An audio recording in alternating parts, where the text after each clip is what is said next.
O efeito Dunning-Kruger é uma incapacidade, uma dificuldade que as pessoas têm de reconhecer a incompetência numa área que elas têm pouco conhecimento, pouca competência. E essa incapacidade leva elas a ter uma superioridade ilusória naquela área. Elas acham que são melhores do que realmente conseguem ser. E esse efeito é especialmente evidente nos tempos de internet, onde todo mundo tem conhecimento superficial de tudo, ninguém tem conhecimento aprofundado, todo mundo se sente especialista, todo mundo está se enganando e sendo enganado, né? E todo mundo acha que é capaz de falar sobre qualquer coisa. Inclusive, eu sou um exemplo do efeito Dunning-Kruger, que eu estou falando sobre um trabalho de psicologia que ganhou vários prêmios e minha competência em psicologia é baixíssima. Certo? Mas eu tenho meia dúzia de coisas para falar que talvez seja interessante.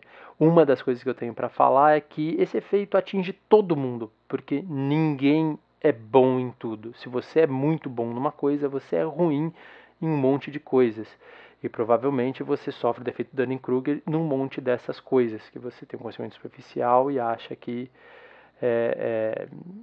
vai se sentir melhor do que você realmente é. Como que eles provaram esse efeito? Eu li o artigo hoje, eles fizeram, começam 3 testes, um de reconhecimento de humor, né, que envolve empatia social, coeficiente emocional, um de teste de lógica, e um outro que eu não coloquei o gráfico aqui, que é de gramática inglesa, né, entendimento de linguagem. Então, nesse de reconhecimento de humor, eles pegaram uma lista de piadas classificadas por profissionais e cada um desses grupos aqui é 1/4 dos 65 voluntários, certo? Então tem mais ou menos 16 em cada um desses grupos aqui. E essa daqui é a correlação média desse grupo com os profissionais. Então o pessoal que teve 10% de correlação, 10 pontos de correlação, 0,1, né? Eles quando perguntavam para eles como que eles achavam que a percepção deles, na verdade, qual a percepção deles no resultado de reconhecimento de humor, ele se colocava ali no 60%. O interessante dessa primeira parte do trabalho, e que eu vejo muita bobagem na internet sobre Dunning-Kruger, é que eles colocam esse gráfico como a demonstração do efeito Dunning-Kruger. E não é, essa é só a primeira parte do trabalho. O fato de todo mundo se colocar em 60%, aqui em torno de 60% a 70%, né, que é a habilidade, a percepção que ela tem de habilidade, é chamado de falso consenso. Porque aqui pediram para o pessoal se colocar em relação aos companheiros, e você não tinha informação sobre seus colegas, né, sobre o resto dos voluntários. Então todo mundo se colocou ali um pouquinho acima da média. Tem uma correlação pequena, mas você vê que não tem correlação nenhuma quando no teste de lógica, certo? A percepção e o resultado não tem correlação nenhuma.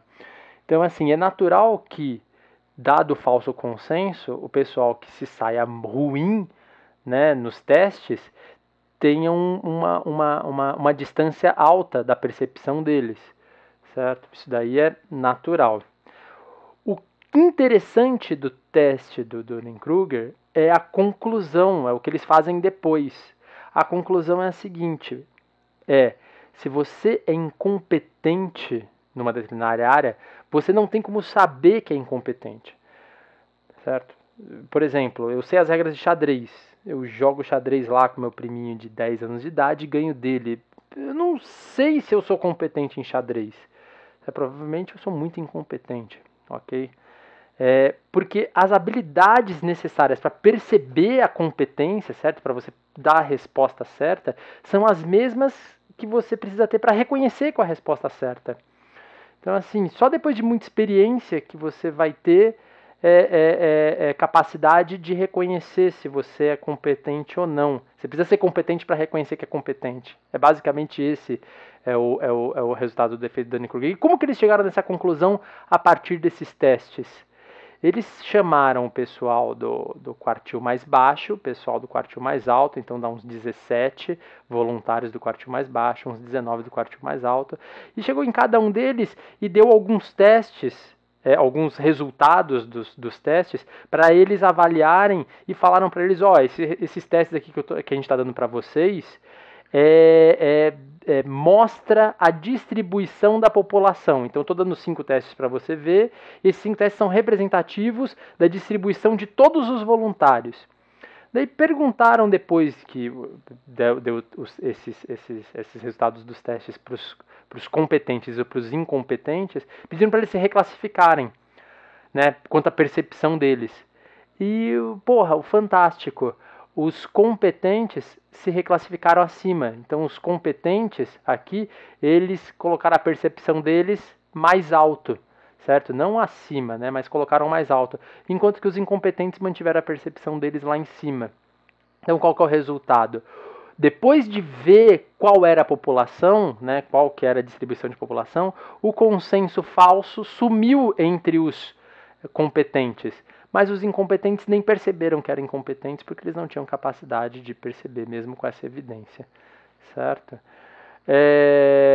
Isso afeta, como eu disse no começo, isso afeta todas as pessoas, tá?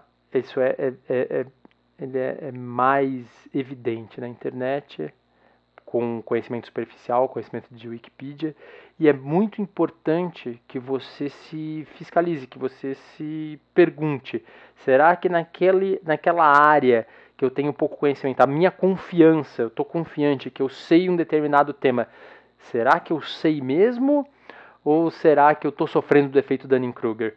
Cara, eu garanto para você, todos nós, 95%, a maior parte do nosso conhecimento, putz, não é conhecimento, a gente é muito incompetente na maioria das coisas. E é por isso que a gente tem que se perguntar o tempo todo se o que a gente tem é excesso de confiança ou se é competência real.